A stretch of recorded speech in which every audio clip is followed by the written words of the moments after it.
Hello guys, एक बार फिर से स्वागत है आपका हमारे चैनल यूट्यूब चैनल पर। और जैसा कि हमने वादा किया था, आज एक जबरदस्त आपके पास में सेशन है। और ये क्या है, ये इंपॉर्टेंट विटामिन और उनसे होने वाले डिजीजेस हैं, इनको कमी से या डिफिशियंसी से होने वाले डिजीजेस के बारे में है। तो ये लेक्चर बहुत इंपॉर्टेंट रहना, बड़ा शॉर्ट में, और हर चीज हम लोग डिस्कस करेंगे कि कौन कौन से विटामिन कैसे याद रखें, और बाई ट्रिक्स हर चीज होगी। जैसे कि आप पहला स्लाइड देख रहे हैं कि कैसे याद करें विटामिन के नाम। दैट इज रथ एक टाफी, जहां पे आप देख सकते हैं रा से रेटिनॉल, था से थायमिन, ए से एस्कॉर्बिक एसिड, का से कैल्सीफेरॉल, टा से टोकोफेरॉल, और फी से या फा से फाइलोक्विनोन यानी क्विनोन ग्रुप के विटामिन। तो ध्यान रखें, A B C D E के को आप याद रखने के लिए बस एक काम कर सकते हैं, और वो क्या है, रथ एक टाफी। बस इतना सा आपको ध्यान रखना है। नेक्स्ट स्लाइड जो कि आपके सामने आ रही है वो है सोल्युबिलिटी की, यानी विलेयता की, कौन सा विटामिन कहां घुलता है। बार बार ये परीक्षाओं में क्वेश्चन आता है, तो ध्यान रखें जल में विलेयता। इसको याद रखने के लिए क्या आपको याद रखना है, बस जल। बस जल, जब भी आपसे कोई पूछे केवल पानी लेंगे आप, यानी बस जल। बस मतलब बी और सी, यानी बी कॉम्प्लेक्स और एस्कॉर्बिक एसिड क्या है, बस जल में घुलनशील हैं, ध्यान रखेंगे। और दूसरी बात यह है कि वसा या फैट की अगर बात करें तो तेल में या वसाओं में कीड़े पड़ जाते हैं, यहां से याद रखेंगे। वसा में जो सोल्यूबल विटामिन हैं वो कौन से होंगे, कीड़ा, KEDA या ADE के, जैसा आप याद रख सकें। तो कीड़ा याद रखना बहुत आसान होगा। दूसरी बात, क्योंकि ये वसा में सोल्यूबल हैं तो शरीर में टिकते हैं, इनका संचय होता है लीवर में और लंबे समय तक रहते हैं। जबकि BC जो कि जल में विलेय हैं, ये किडनी से फिल्टर आउट होते रहते हैं, यानी डेली इनका इंटेक होना जरूरी है। आइए नेक्स्ट स्लाइड पे चलते हैं और देखते हैं इनसे होने वाले रोगों के बारे में। तो ध्यान रखें, विटामिन ए का नाम क्या था, अभी पढ़ा हम लोगों ने, रेटिनॉल। और रेटिनॉल्स की कमी से कौन सा रोग होता है, निक्टोलोपिया, रतौंधी, नाइट ब्लाइंडनेस, इन सारे के बारे में हम लोग बात करते हैं।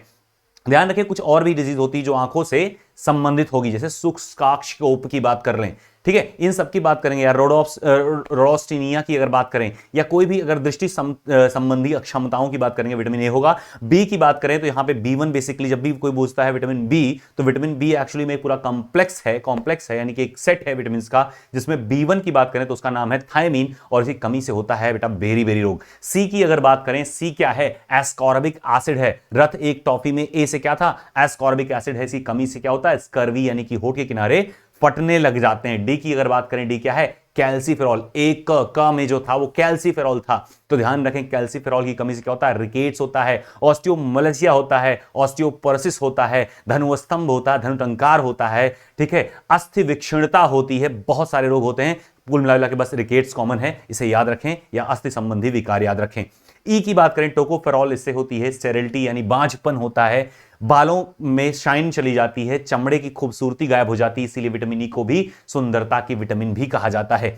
ए सी ई तीनों को सुंदरता के विटामिन कहते हैं, पर ई आमतौर पर परीक्षाओं में बोला जाता है। के की बात करें, के को हम बोलते हैं फाइलोक्विनोन या नेप्थोक्विनोन, बेसिकली इसको क्विनोन ग्रुप बोलेंगे, और ये ब्लड क्लॉटिंग में सहायक होता है। इसकी कमी से रक्त का थक्का नहीं जमता, बहुत सारे ऐसे रोग हो जाते हैं जिसमें आपको बहुत सारे कॉमन रोग भी याद होंगे। जैसे आपने एक रोग पढ़ा होगा, क्या चीज आपने पढ़ रखा है, जैसे आपने पढ़ रखा है पारिवारिक रोग, अनुवांशिक रोग, क्रिसमस डिसीज, ये सब डिसीज था जिसमें ब्लड क्लॉटिंग नहीं होती है और रक्त का थक्का जमता ही नहीं, और अंतःस्राव से व्यक्ति की मौत हो जाती है।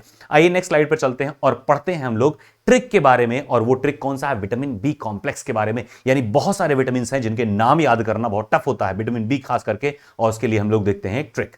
ट्रिक देखिए आपके सामने स्क्रीन पर क्या है, थार्निया के पापा बर्फ से हैं। रिंकिया के पापा हंस देते थे, लेकिन थार्निया के पापा नहीं हंसते, क्योंकि वो कैसे हैं, बर्फ से हैं। था से यहां पे आपका थायमीन यानी B1 होगा, जिसकी कमी से बेरी बेरी डिजीज होती है। B2 की अगर बात करें, रा से होगा राइबोफ्लोविन। थार्निया में जो रा है वो क्या है, राइबोफ्लोविन, यानी ग्रोथ फैक्टर आपका कम हो जाता है, बैड स्किन डेवलपमेंट होती है, और जो आपका सोमेटोट्रोपिक विटामिन है, हार्मोन्स है, उसके स्राव के लिए यह जिम्मेदार होता है। आगे निया है, निया में आप देखेंगे नियासिन। नियासिन क्या होता है, पेलाग्रा के लिए जिम्मेदार होता है, और ये बार बार एग्जाम में आया है, इसे जरूर याद रखें। B5 क्या है, पैंथोथेनिक एसिड है, जिससे पैरेस्थीसिया हो जाता है। B6 पेरिडॉक्सिन है, B7 बायोटिन है, B9 फोलेट है। अच्छा, एक चीज और ध्यान रखेंगे कि पैरेस्थीसिया में ध्यान रखें कि दिमाग और तंत्रिका संबंधी विटामिन किसे कहते हैं, तो आप कहेंगे B5 और B6 को कहते हैं दिमाग के विटामिन बोलते हैं, ध्यान रखें। B9 फोलेट है या फॉलिक एसिड है, और इससे एनीमिया, इसी कमी से एनीमिया हो जाता है। हंसिया रोग हो जाता है, हंसिया मतलब कि RBCs आपके क्या होते हैं, हंसिया नुमा हो जाते हैं। सिकल सेल डिसीज हो जाता है, वो सूख जाते हैं, चिसक जाते हैं, उसमें ऑक्सीजन बाइंडिंग एफिशिएंसी कम हो जाती है। B12 आपके क्या है, कोबालमिन्स हैं, जिसमें आपको याद रखना है यहाँ पे साइनोकोबाल, जैसे बर्फ से क्या होगा, साइनोकोबालमिन होगा। तो ध्यान रखें, फिर से मैं रिपीट करता हूं, था से थायमिन, रा से राइबोफ्लोविन, निया से नियासिन, पा से एक पेंथोथेनिक एसिड, फिर अगले पास से क्या होगा, पैराडॉक्सिन, बा से बायोटिन, फा से फॉलिक एसिड, सा से साइनोकोबाल्मिन या कोबाल्मिन्स होंगे। सीलियाक डिजीज की किसी कमी से होता है तो आप याद रखेंगे विटामिन B12 को। तो दोस्तों आज के लिए इतना ही था। ये वीडियो बहुत ही शॉर्ट है, बहुत इंफॉर्मेटिव है, हर एग्जाम में इसमें से क्वेश्चन आने वाले हैं, तो ध्यान रखें। आप सभी लोग क्या करेंगे, वीडियो को शेयर करेंगे। और आज के लिए हम लोग इतना ही रखते हैं। Thank you, all the best, bye bye.